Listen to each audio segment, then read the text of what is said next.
Olá pessoal, você está assistindo a aula de número 10 da revista Lições da Palavra de Deus, número 51, cujo título é A Gênese Triunfal da Igreja, um estudo em Atos dos Apóstolos. Fique ligado e abra sua mente para aprender mais.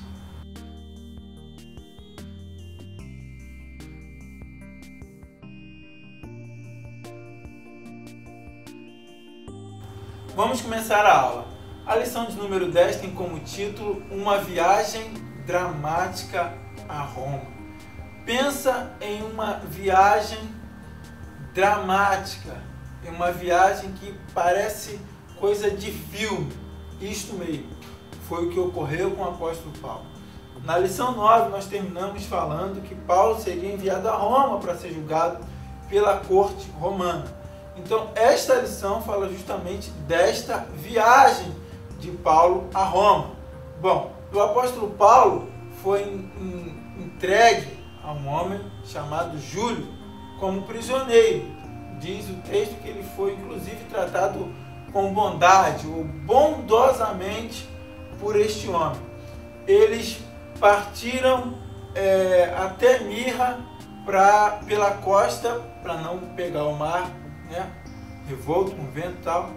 Chegando lá em Mirra, eles pegaram um navio que vinha de Alexandria a Roma. Este navio carregava também grãos. Além de grãos, ele transportou, ou ele serviu para transportar 276 prisioneiros a Roma. Porém, esta época já estava em um período de inverno, e neste período de inverno os ventos eram fortíssimos naquela localidade. Paulo já havia passado por situações como esta e conhecia a situação do mar, do tempo, o que iria ocorrer, ou o que estava em perigo de acontecer. Então Paulo, já percebendo que a viagem não seria fácil, um navio muito carregado, muito pesado, além de passageiros, grãos, ele advertiu os homens a não prosseguirem esta viagem, ou não darem continuidade a esta viagem. Não deram ouvido ao apóstolo, não deram ouvido a Paulo, apesar de serem marinheiros, não deram ouvido ao apóstolo, ao que Paulo recomendava, a instrução, a advertência de Paulo, que era um homem que já tinha passado por aquele mar diversas vezes, diversas situações, inclusive sofrido naufrágios. Prosseguindo a viagem, diz a Bíblia que de repente começou um mar revolto, o navio perdeu logo a naus com a tormenta. Ficaram sem norte, ficaram sem direção. E durante muito tempo, se não me engano, 14 dias, aquele mar agitado, e eles com medo de prosseguirem, com medo do que poderia acontecer, até que Paulo diz que o anjo do Senhor apareceu a ele e diz que todo mundo ia se salvar, para não ficarem com medo. Ou seja, Paulo, que anteriormente era prisioneiro, havia advertido, ninguém ouviu, agora de prisioneiro ele passa a capitão, porque ele começa a dar instruções àqueles homens. E eles passam a ouvir Paulo. Paulo diz, olha, dá comida ao povo, o pessoal come, se farta. Seguem as instruções de Paulo. No 15º dia, eles decidem parar o navio, ancorar o navio, porque eles perceberam que tinha terra à vista.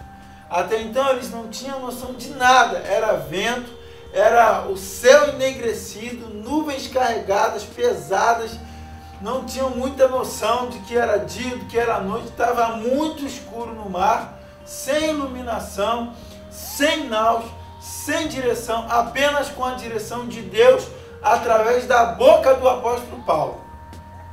Então eles aportaram o navio, percebendo que tinha terra à vista, mediram, jogaram um plumo para medir e constataram que realmente estava próximo do mar, próximo da terra, ancoraram o navio, decidiram cortar a âncora, se não me engano, no 15º dia, o navio prosseguiu, parou em um banco de areia e falou: olha, fiquem tranquilos que todos serão salvos.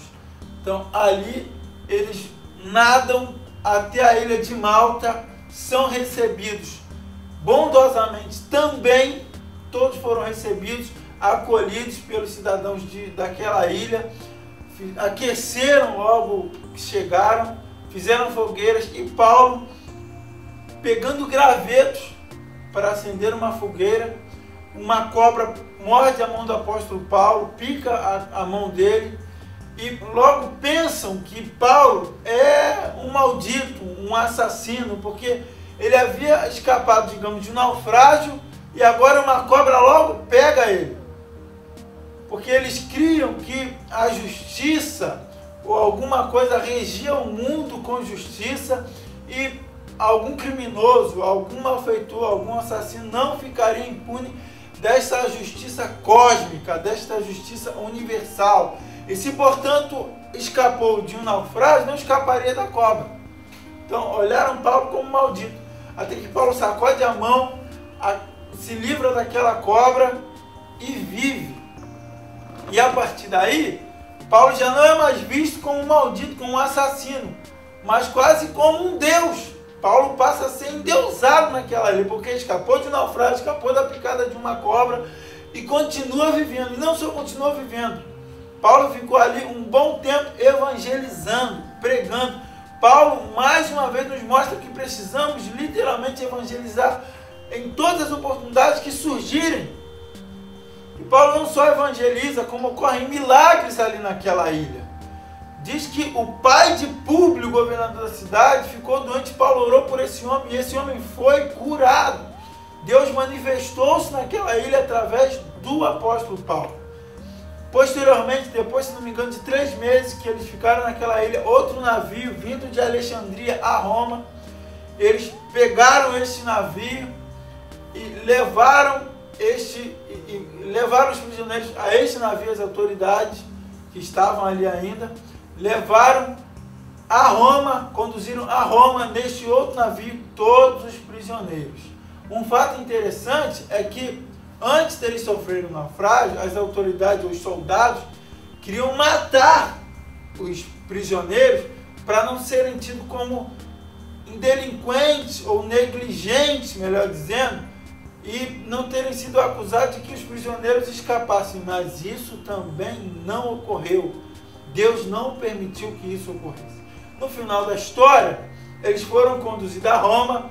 Preso, Paulo foi levado a Roma, ainda como prisioneiro. Em Roma ficou durante 2 anos, em uma casa alugada, guardado lá por um soldado romano, mas com liberdade de entrar e sair, de ser visitado, de visitar quem ele pudesse. E diz a história, ou acreditam os historiadores, que por volta do ano 62, Paulo foi inocentado, foi liberado e pregou ainda na região de Creta, na ilha de Creta e em outras localidades. Mas por volta do ano 64 a 67, com a perseguição do imperador Nero aos cristãos, Paulo foi aprisionado novamente e por volta do ano 66, 67 ele foi decapitado. Mas Paulo, mais uma vez, nos ensina que o evangelho precisa ser pregado a todo momento. E Paulo viveu momentos dramáticos nesta viagem, que se encontra no último capítulo de Atos, no capítulo 28. Ao final de tudo, o nome de Cristo foi glorificado. Próximo de sua morte, escrevendo a Timóteo, em sua segunda epístola, no capítulo 4, versículo 7, ele diz: combati o bom combate, encerrei a carreira e guardei a fé. No capítulo versículo 8 ele diz: e desde agora me está reservada a coroa da justiça, não só a mim, mas a todos que amam e aguardam a vinda do Senhor. Paulo, perto de ser martirizado, decapitado, ainda escreve esse relato, louvando a Deus, agradecendo a Deus e crendo que após essa vida, há uma vida em uma dimensão muito superior, muito maior, guardada, reservada em Deus e por Deus, para cada um de nós, servos de Cristo. Eu espero que você tenha entendido e aprendido alguma coisa nesta lição. Não se esqueça, inscreva-se em nosso canal e até a próxima aula. Deus te abençoe.